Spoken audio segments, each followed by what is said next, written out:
এখানে বলা হয়েছে আগামীর বাংলাদেশে শফিকুর রহমান প্রধানমন্ত্রী হতে পারেন। এটা আল্লাহ ভালো জানেন কে হবেন না হবেন।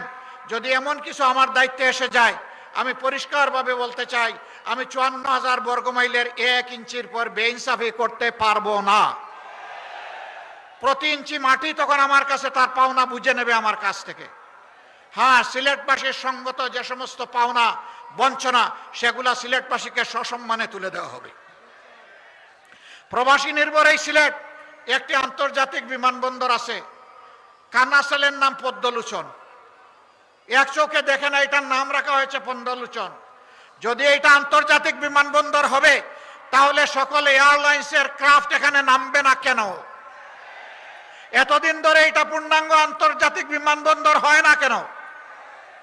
সিলেটি প্রবাসীরা তো বাংলাদেশের রিমিটেন্সে বিশাল অবদান রেখে চলছেন। আমরা আপনাদেরকে কথা দিচ্ছি, ইনশাআল্লাহ এই উসমানী আন্তর্জাতিক বিমানবন্দর নামে নয়, কামে পূর্ণাঙ্গ হবে ইনশাআল্লাহ। প্রবাসীরা বিদেশে থাকেন, বিশেষ করে ইউকেতে যে সমস্ত বাংলাদেশি প্রবাসী আছেন, তাদের প্রায় ৯০% সিলেটের বংশোদ্ভূত। ম্যানচেস্টার একটা গুরুত্বপূর্ণ হাব, সেখানে বিমানের নিয়মিত ফ্লাইট আগে যেত আসতো, এখন বন্ধ করে রাখা হয়েছে। কেন? আমরা তো আগাবো, পিছাচ্ছি কেন? আমরা কি চিংড়ি মাছের দৌড় শুরু করেছি? চিংড়ি মাছ দৌড়াইতে শুরু করলে শুধু পিছনের দিকে যায়। আমরা তো সিংহের তাবা মেলে সামনে আগাতে চাই। রোড বন্ধ নয়, ওই রোডও চালু করা হবে, আবার নতুন নতুন লোড করা হবে ইনশাআল্লাহ। আমেরিকার মতো দেশ, সেখানে বিপুল সংখ্যক বাংলাদেশে থাকেন। বাংলাদেশ বিমানের যাওয়ার মুহূর্ত হয় না নিউ ইয়র্ক এয়ারপোর্টে। আমরা ইনশাআল্লাহ এগুলা খুলবো, চালু করব। রাষ্ট্র বিমান সংস্থার একই কথা, আমাদের লাভ হয় না। লাভ হবে কেমনে? জুড়ির তলা যদি ভাঙ্গা থাকে, সব তো সাগরে চলে যায়। মহান আল্লাহর উপর ভরসা করে দুর্নীতির রোড যখন বন্ধ হবে, চাঁদাবাজি যখন বন্ধ হবে, তখন সকল উন্নয়ন হবে ইনশাআল্লাহ। ৫ বছরে এই দেশের চেহারা ইনশাআল্লাহ পাল্টে যাবে। নূতন যে বাংলাদেশের স্বপ্ন আমাদের যুব সমাজ, আমাদের মা বোনেরা দেখেন, সেই বাংলাদেশ সেদিন হাতে ধরা দিবে ইনশাআল্লাহ। প্রবাসীদের আরো দুঃখ আছে। মিডল ইস্টে যারা কাজকর্ম করতে যান, তারা অত বেশি বেতন এবং আয় রোজগার করতে পারেন না। কারো কারো ভাগ্যে অনেক সময় ওই দেশে ইন্তেকাল জুটে যায়। এই লোকটি যখন ইন্তেকাল করে, তখন তার লাশ নিয়ে ঠেলা ধাক্কা শুরু হয়ে যায়। কেন? তাকে বলবেন রিমিটেন্স যোদ্ধা, আবার সে ইন্তেকাল করলে তার কোনো অভিভাবক থাকবে না, তা আমরা মানতে রাজি নই।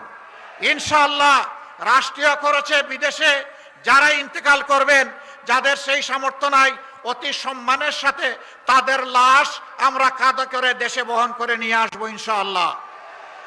শুধু তাই না, বিদেশে প্রবাসে গিয়ে যারা আয় রোজগার করার আগেই দুনিয়া থেকে বিদায় নেন, তাদের বিষয়টাকে মানবিক দৃষ্টি থেকে গ্রহণ করা হবে এবং তাদেরও পরিবারের দায়িত্ব নেবে সরকার এবং রাষ্ট্র ইনশাআল্লাহ। প্রিয় ভাইয়েরা, আমাদের ভাইয়েরা প্রণোদনার চাইতে ওই জায়গাগুলো আগে চায়, জানতে চায়। এবার আপনারা জানেন, এই জীবনের প্রথমবারের মতো প্রবাসী ভাই বোনেরা ভোট দেওয়ার সুযোগ পেয়েছেন। আপনাদের দোয়ায়, আল্লাহর মেহেরবানিতে এই আওয়াজ আমরাই দিয়েছিলাম। অনেকে তার বিরোধিতা করেছিলেন, অনেকে বলেছেন প্রবাসীদের আবার ভোটের দরকার কি? ওরা বিদেশে যাবে, রুজি করবে, পরিবারকে টাকা পাঠাবে, দেশকে রিমিটেন্স দিবে, এর বাইরে তাদের আর কি আছে? লজ্জা! আমাদের ভাই বোনদেরকে অপমান করা হয়েছে। আমরা বলেছিলাম ভোট যার যার পছন্দ মতো দেবে, কিন্তু আমরা প্রতিটি প্রবাসীর ভোটের নিশ্চয়তা চাই। সরকার শেষ পর্যন্ত আমাদের দাবি মেনে নিয়ে আলহামদুলিল্লাহ বাস্তবায়ন করেছে। এবার যদি সবার ভোটার নাও হতে পারে, ভোট নাও দিতে পারে, দরজা খুলেছে, আগামীতে নিশ্চিত হবে ইনশাআল্লাহ।